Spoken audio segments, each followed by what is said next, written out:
चले तो आज के इस प्यारा सा वीडियो में आपका स्वागत है। और आज हम बात करेंगे क्लास 12th का एक बहुत ही प्यारा चैप्टर है अधिनायक, जिसके राइटर हैं आपका रघुवीर सहाय जी। अधिनायक चैप्टर का जो भी क्वेश्चन आंसर है आपका सब्जेक्टिव का, वो सभी इसमें हम करेंगे। यानी कि आपका बुक का जो भी क्वेश्चन है सभी का आंसर पे हम इस वीडियो में जो है बात करेंगे। तो आप लोग जो है वीडियो में बने रहिएगा और सभी क्वेश्चन को बारीकी से देखिएगा और समझने का प्रयास कीजिएगा। तो पहला क्वेश्चन है आपका, सबसे पहला क्वेश्चन है आपका, हरचरना कौन है, उसकी क्या पहचान है। ठीक है, सबसे पहला क्वेश्चन आपका यही है, जो हरचरना कौन है और उसकी पहचान क्या है। तो देखते हैं सबसे पहला क्वेश्चन का आंसर कर रहा है, रघुवीर सहाय द्वारा रचित कविता अधिनायक में हरचरना एक आम आदमी का प्रतिनिधित्व करता है। ठीक है, यानी कि ये जो कविता है रघुवीर सहाय जी के द्वारा जो लिखा गया कविता अधिनायक है, उसमें हरचरना जो है, हरचरना एक आम आदमी का क्या करता है, प्रतिनिधित्व करता है। कंप्लीट है। चलिए आगे देखते हैं। वह एक स्कूल जाने वाला गरीब बदहाल लड़का है। ठीक है, हरचरना जो है स्कूल जाने वाला गरीब और बदहाल लड़का है। वह राष्ट्रीय पर्व के दिन झंडा फहराए जाने के जलसे में राष्ट्रगान गा रहा है। हरचरना को फटा सुथना पहने एक गरीब छात्र के रूप में दर्शाया गया है। इस कविता में जो है हरचरना को फटा सुथना पहने हुए एक गरीब छात्र के रूप में दिखाया गया है, दर्शाया गया है। कंप्लीट है। तो चलिए ये क्वेश्चन आपका कंप्लीट हो जाता है। क्वेश्चन नंबर 2 हम यहाँ पे ले लेते हैं। बारी बारी से सभी क्वेश्चन पे हम बात करेंगे। आप लोग पूरी वीडियो को और बारीकी से देखिएगा, एक एक क्वेश्चन का और एक एक लाइन का आंसर, एक एक लाइन का मतलब जो हम आपको समझाने वाले हैं। ठीक है, तो देखिए ना अगला क्वेश्चन है, हरचरना हरिचरण का तद्भव रूप है। क्या कह रहा है, जो हरचरना जो है हरिचरण का तद्भव रूप है। कवि ने कविता में हरचरना को रखा है, हरिचरण को नहीं, क्यों, ऐसा क्यों हुआ, तो इसी पे हम बात करेंगे। ये क्वेश्चन का आंसर बताएंगे। तो देखिएगा आप लोग, कह रहा है कवि ने कविता में परिस्थिति के अनुकूल भाषा का प्रयोग किया है। कंप्लीट है। हरिचरण के स्थान पर हरचरना नाम रखा है। यानी कि कवि क्या किए हैं, कवि जो है कविता में जो है परिस्थिति के अनुकूल जो है भाषा का प्रयोग किए हैं, और भाषा का प्रयोग करते हुए कवि जो है हरिचरण के स्थान पर जो है हरचरना नाम रखे हैं। कंप्लीट है। आगे देखते हैं। क्योंकि हरचरना ग्रामीण संस्कृति का परिचायक है। हरचरना जो है ग्रामीण संस्कृति का क्या है, परिचायक है, तथा दबे कुचले गरीब शोषित आम लोगों का प्रतिनिधित्व करता है। कंप्लीट है। आगे देखते हैं। वहीं हरिचरण नाम संभ्रांत नागरी संस्कृति का द्योतक है, तथा वह विशिष्ट आदमी का प्रतिनिधित्व करता है। यानी कि हरचरना जो है एक तरह से जो गरीब लाचार और दबे हुए व्यक्ति का, हरिचरना नाम से जो है गरीब लाचार और दबे हुए व्यक्ति का इमेजिंग होता है बोलने से। वही अगर हरिचरण नाम लेते हैं तो एक संभ्रांत, एक पढ़ा लिखा और सभ्य संस्कृति वाला नागरिक का जो है इमेजिंग होता है। तो इसलिए कभी जो है हरिचरण नाम नहीं लेकर के हरिचरण क्या कहा जाता है उसको, हरिचरण नाम नहीं लेके हरचरना नाम लिए हैं। कंप्लीट है। तो ये क्वेश्चन नंबर 2 जो है आपका कंप्लीट होता है। चलिए क्वेश्चन नंबर 3 देखते हैं, और 3 में क्या आंसर है। देखिए 3 का जो आंसर है आप लोग देखिएगा गौर से। करा है, जो अधिनायक कौन है, क्या अधिनायक कौन है, उसकी क्या पहचान है। क्वेश्चन कर रहा है जो अधिनायक कौन है और इसकी जो पहचान है वो क्या है। तो हम लिखेंगे, कवि के अनुसार अधिनायक वर्तमान लोकतांत्रिक व्यवस्था में सत्ताधारी वर्ग है। क्या है, कवि के अनुसार अधिनायक जो है वर्तमान समय में लोकतांत्रिक व्यवस्था में सत्ताधारी क्या है, वर्ग है। यह वर्ग राजसी ठाट बाट में रहता है। ये जो अधिनायक वर्ग के जो लोग हैं, यानी कि सत्ताधारी जो लोग हैं, वो राजसी ठाट बाट में रहता है, नो डाउट, तथा उसका रोब दाब एवं तामझाम भड़कीला है। ठीक है, इसका जो रोब दाब है, जो तामझाम है, वो सब क्या है, भड़कीला है। यह वर्ग आम जनता से अपना गुणगान करवाता है। और यह अधिनायक वर्ग के जो लोग हैं, जो राजसी ठाट बाट के लोग हैं, वो क्या करता है, आम जनता से जो है अपना गुणगान करवाता है। यह वर्ग आज प्रतिनिधि की जगह अधिनायक अर्थात तानाशाह बन गया है। यानी कि ये वर्ग जो था, अधिनायक वर्ग के जो लोग थे, उसके बारे में कवि कहते हैं कि ये लोग जनप्रतिनिधि था, यानी कि जनता के सेवा करने वाला था। लेकिन यही लोग क्या बन गया आजकल, अधिनायक यानी कि तानाशाह बन गया है। कंप्लीट है। चलिए, तो 4 नंबर आंसर हम देखेंगे, 3 तक आपको बता दिए हैं। 4 नंबर देखिएगा आप लोग। 4 नंबर क्वेश्चन क्या है, 4 नंबर क्वेश्चन कर रहा है जय जय कराना का क्या अर्थ है। जय जय कराना का क्या अर्थ है, तो आंसर देखेंगे। कह रहा है यहाँ जय जय कराना का अर्थ है अपना गुणगान कराना। ठीक है, जय जय कराना का अर्थ यहाँ पे क्या होगा, अपना गुणगान कराना। सत्ताधारी वर्ग की प्रचंड लालसा है कि जनता उसकी जय जयकार करे। ठीक है, यानी कि जय जय कराना का अर्थ होता है अपना गुणगान कराना। और सत्ताधारी वर्ग के जो भी लोग हैं उनका प्रचंड लालसा रहता है जो आम जनता जो है उनकी जय जयकार करे। ठीक है, या कविता में हो या वास्तविक रूप में हो, दोनों में जो है सत्ताधारी वर्ग के लोगों का यही मंशा रहता है। ठीक है, यह वर्ग स्वयं को जनप्रतिनिधि की जगह स्वयं को जनता का स्वामी समझते हैं। ये लोग जो हैं, ठीक है, जो एक तरह से सत्ताधारी लोग हैं, वो तो है जनप्रतिनिधि, लेकिन स्वयं को जो है जनता का मालिक समझने लगते हैं। है तो जनता का नौकर, लेकिन स्वयं को क्या समझने लगता है, जनता का स्वामी समझने लगता है। कंप्लीट है। चलिए आगे देखते हैं। अगला क्वेश्चन है आपका 5 नंबर का। देखिएगा 5 नंबर क्वेश्चन क्या कर रहा है। 5 नंबर क्वेश्चन है बउआ, कह रहा है डरा हुआ मन बेमन। क्या है, डरा हुआ मन बेमन जिसका बाजा रोज बजता है। यहाँ बेमन का क्या अर्थ है, बेमन का अर्थ पूछ रहा है, तो लिखेंगे सीधा सीधा आप लोग आंसर में। जो है बेमन का अर्थ है अनिच्छापूर्वक। यानी कि यहाँ जो है बेमन का अर्थ क्या है, अनिच्छापूर्वक, यानी कि जो मन में नहीं है वो काम आपसे जबरदस्ती जब करवाया जाएगा तो यह अनिच्छापूर्वक होगा। ठीक है, देखते हैं। कवि कहता है कि आज़ादी के इतने दिनों बाद, यानी कि कवि क्या कर रहे हैं, आज़ादी के इतने दिनों बाद, ठीक है, भी एक आम आदमी उसी प्रकार जीवन जीने को विवश है जैसा वो आज़ादी के पहले जी रहा था। यानी कि कवि कह रहे हैं जो आज एक आम आदमी, ठीक है, उसी प्रकार जीवन जीने को विवश है जैसा वो आज़ादी से पहले जी रहा था। तो आज़ादी लेकर के क्या फ़ायदा हुआ, कोई फ़ायदा तो दिख नहीं रहा है। तो देखते हैं आगे कवि क्या कर रहे हैं। जो वह अपनी मूलभूत आवश्यकताएं भी पूरी नहीं कर पा रहा है। और कवि कह रहे हैं कि आम जनता जो है वो अपनी मूलभूत आवश्यकता, जो उसको खाने पीने का व्यवस्था है, ठीक है, रहने का व्यवस्था है, ये सब भी जो है पूरा नहीं हो पा रहा है। ठीक है, वह सत्ता वर्ग के व्यक्ति को अपने समक्ष राजसी ठाट बाट में देखकर दुखी हो रहा है। और जो आम जनता है वो सत्ता वर्ग के जो लोग हैं, सत्ता वर्ग से जुड़े हुए जो भी व्यक्ति है, उनके राजसी ठाट बाट को देख करके कहीं ना कहीं जो है दुखी हो रहे हैं। कंप्लीट है। लेकिन उसे अपनी इच्छा के विरुद्ध सत्ता वर्ग का गुणगान करना पड़ता है। लेकिन फिर भी क्या है, उनको जो है सत्ता वर्ग का गुणगान करना ही पड़ता है। ठीक है, किसका, सत्ता वर्ग का गुणगान करना ही पड़ता है। ठीक है, चलिए अगला क्वेश्चन लेते हैं। 6 नंबर। 6 नंबर थोड़ा बड़ा होगा, आप लोग ध्यान से देखिएगा इसका आंसर।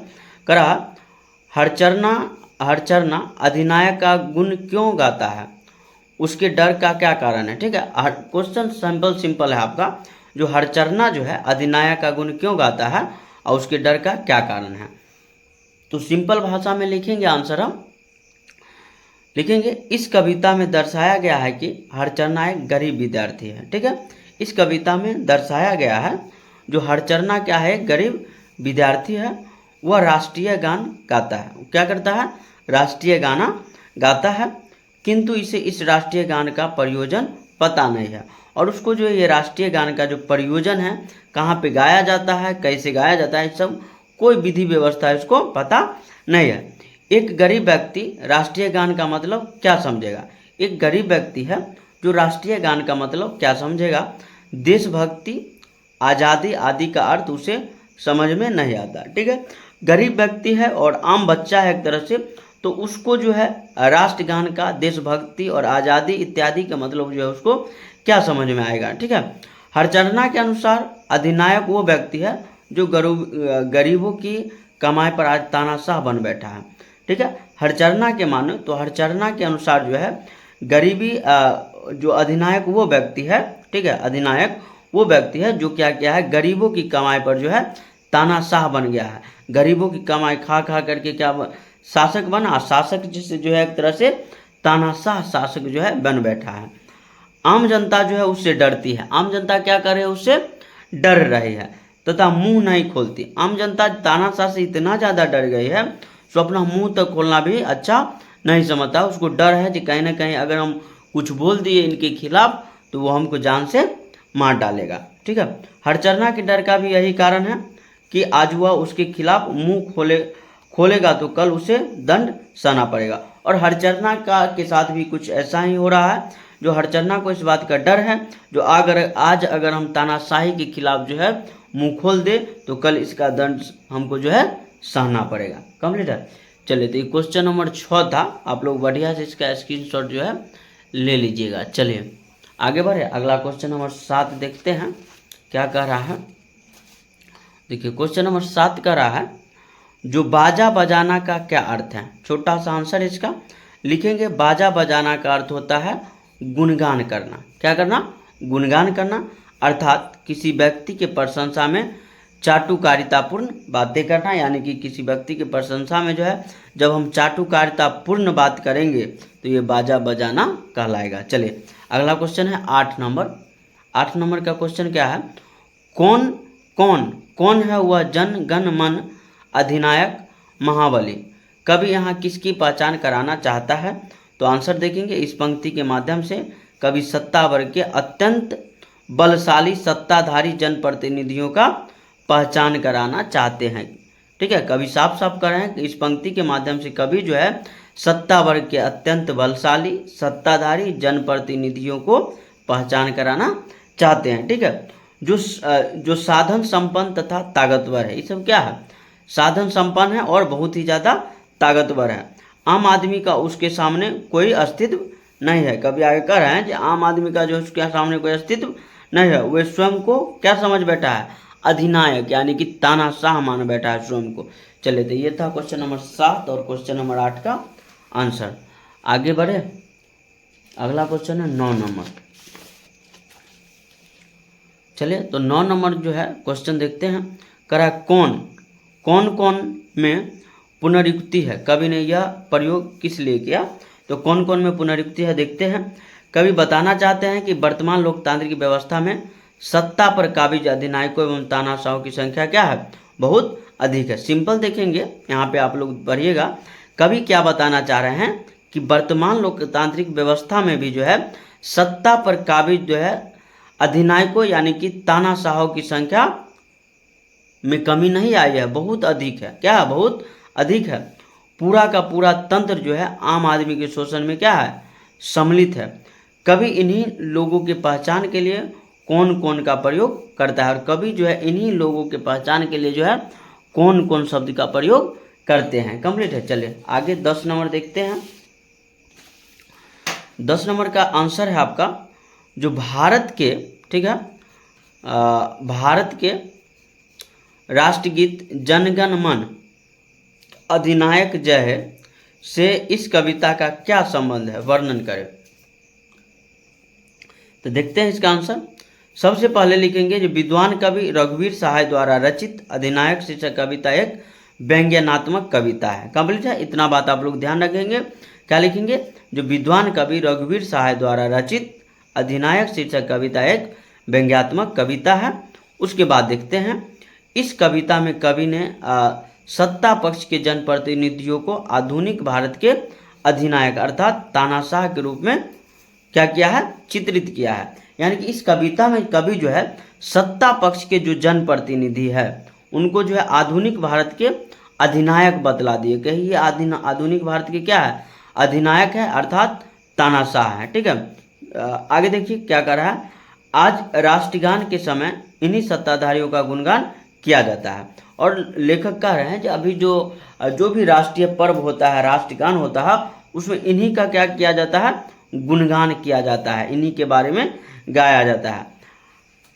आगे देखिए कह रहा है, आम आदमी जो गरीब और लाचार है, आम आदमी जो गरीब है, जो लाचार है, जो फटेहाल जीवन बिता रहा है, इस राष्ट्रगीत का अर्थ नहीं समझ पाता है। सिंपल सा बात है, यानी कि कवि कह रहे हैं जो आम आदमी है, जो गरीब जनता है, जो लाचार जनता है, जिसका जीवन जो है फटेहाली में बीत रहा है, ये राष्ट्रगान और राष्ट्रगीत का मतलब ये सब नहीं समझ रहा है। वह समझता है कि वह उन्हीं राजनेताओं का गुणगान कर रहा है, और उनको लगता है कहीं ना कहीं जो ये जो हम अधिनायक जो जनगण मन जो गा रहे हैं, जो राष्ट्रगीत गा रहे हैं, वो उन्हीं का क्या कर रहे हैं, गुणगान कर रहे हैं, जो तानाशाही नेता है उसका। आगे देखिए क्या कर रहे हैं कवि का यह तर्क सही भी है। कवि का ये तर्क जो है, कवि का ऐसा कहना जो है बहुत हद तक सही है। वास्तव में आज राष्ट्रगीत का महत्व राष्ट्रीयता से नहीं आंका जाता है ना। वास्तव में अगर बात किया जाए तो आज के समय में जो है राष्ट्रगीत का जो महत्व राष्ट्रीयता से नहीं आंका जाता है, बल्कि कौन नेता कितना बड़ा है, कितना बड़ा बाहुबली है, उसी के आधार पर जो है राष्ट्रगीत के महत्व को आंका जाता है। कंप्लीट है। चलिए तो ये क्वेश्चन नंबर हो गया 10, इसका आंसर हम आपको बता चुके हैं। इसका स्क्रीनशॉट आप ले लीजिए और क्वेश्चन नंबर 11 पे हम बात करते हैं। देखिए क्वेश्चन नंबर 11 है आपका, कविता का भावार्थ अपने शब्दों में लिखें। ये जो कविता आप देखें अधिनायक, जिसके राइटर रघुवीर सहाय जी हैं, उनका भावार्थ लिखने के लिए कहा है। तो हम छोटा सा बात लिखे हैं यहाँ पे, मतलब छोटा सा भावार्थ लिखे हैं, आप लोग समझने का प्रयास करेंगे। देखिए कह रहा है, रघुवीर सहाय रचित कविता अधिनायक में कवि कहना चाहता है कि आज देश को आज़ादी मिली, काफ़ी समय बीत गया है, किंतु आम आदमी को का स्थिति जो है वही के वही बनी हुई है। यानी कि कविता के माध्यम से कवि कहना चाह रहे हैं जो आज़ादी तो हमको लगभग 60-70 साल पहले मिल गया, ठीक है, 60-70 साल पहले मिल गया, लेकिन आज भी लोगों का वही हाल है, लोगों का वही स्थिति है जिस स्थिति में वो आज़ादी से पहले जी रहे थे। क्योंकि आज़ादी मिला तो कुछ बदलाव होना चाहिए, लेकिन अब तो बदलाव नाम की कोई चीज़ है नहीं। देखिए कह रहा वह अपनी मूलभूत आवश्यकताएं पूरी करने में भी सक्षम नहीं है। यानी कि लेखक कह रहे हैं जो ये जो लोग हैं, ठीक है, वो अपनी मूलभूत आवश्यकताओं को पूरा करने में भी नहीं बनता, उनके पास इतना संपत्ति नहीं है, इतना रुपया नहीं है जो अपना मूलभूत आवश्यकता को पूरा कर सके, ठीक है, सक्षम नहीं है। आज के तथाकथित जनप्रतिनिधि अपनी स्वार्थ पूर्ति हेतु आम जनता का दमन एवं शोषण करने में जरा भी परहेज नहीं करते। और कभी आगे कह रहे हैं कि आजकल की जो तानाशाही सरकार है, जो तानाशाही जनप्रतिनिधि है, वो अपना स्वार्थ के लिए जीता है और अपना स्वार्थ के लिए जो है आम जनता का क्या करता है, शोषण करता है, ठीक है। आगे देखिए, सत्ताधारी वर्ग के लोग बहुत बलशाली तथा समर्थ हैं, उनके मन में तानाशाह बनने और अपना गुणगान कराने की लालसा छिपी है। यानी कि सत्ता वर्ग के जो भी लोग हैं, ठीक है, वो बहुत क्या है, बलशाली है और समर्थ भी है। उनके मन में जो है तानाशाह बनने की जो है प्रबल इच्छा है, और उसके लिए जो है वो अपना गुणगान कराने की लालसा रखते हैं, ठीक है। आगे देखिए, आम आदमी अपनी विवशता के कारण उनकी इस इच्छा को पूरी करने के लिए विवश है, और आम आदमी जो है अपनी विवशता के कारण जो है उनकी इच्छा जो है पूरी करने में क्या हो जाता है, सफल हो जाता है। चलिए, तो ये था आपका क्वेश्चन नंबर 11 का आंसर जो आप यहाँ पे देखें। अब क्वेश्चन नंबर 12 ले लेते हैं थोड़ा। क्वेश्चन नंबर 12 क्या है, व्याख्या करें ना, व्याख्या करें। पूर्व पश्चिम से आते हैं नंगे बूचे नर कंकाल, सिंहासन पर बैठा उनके तमगे कौन लगाता है, ठीक है, ऐसा कुछ लाइन है, उसका जो है अर्थ जो है यहाँ पे बताना है। चलिए तो हम देखते हैं। प्रस्तुत पंक्ति रघुवीर सहाय द्वारा रचित कविता अधिनायक से लिखी है, तो आपको फॉर्मेलिटी है जो लिखनी पड़ेगी, ठीक है। प्रस्तुत पंक्ति रघुवीर सहाय द्वारा रचित कविता अधिनायक से ली गई है ना। चलिए आगे देखते हैं। इस पंक्ति के माध्यम से कवि वर्तमान लोकतांत्रिक व्यवस्था पर चोट करते हुए कहता है, यानी कि इस पंक्ति के माध्यम से जो है कवि जो है वर्तमान जो व्यवस्था है, ठीक है, वर्तमान जो व्यवस्था है उस पर चोट करते हुए क्या कहते हैं से देखिए। कहते हैं कि इस व्यवस्था में तो चारों तरफ से भूख की चित्कार सुनाई दे रही है, और कवि कह रहे हैं ये इस ऐसी व्यवस्था है चारों तरफ से जो है चारों तरफ से भूख की चित्कार जो है सुनाई दे रही है। लोगों के पास पहनने के लिए क्या है, वस्त्र नहीं है। जनता दुख पीड़ा और गरीबी की मार से क्या कर रही है, कराह रही है। कवि प्रश्न कर रहा है कि ऐसे तानाशाह व शोषक लोगों को विशिष्ट पदों पर बैठाकर सम्मानित करने वाला कौन है। और कवि पूछ रहा है, ठीक है, कवि हम लोगों से क्वेश्चन कर रहा है, जो बताइए जो ऐसे तानाशाह लोग को जो है आप लोग जो है सरकार में बैठा दिए हैं, तो इसको सरकार बनाने वाला कौन है, इसको तानाशाह बनाने वाला कौन है, ये सवाल जो है कवि पूछ रहे हैं। तो इसी के साथ जो है आपका जो है क्वेश्चन नंबर 12 भी जो है कंप्लीट होता है। और आज के इस वीडियो में हम तब तक के लिए आपको बाय बोलेंगे, फिर मिलेंगे एक नए वीडियो के साथ। Thank you.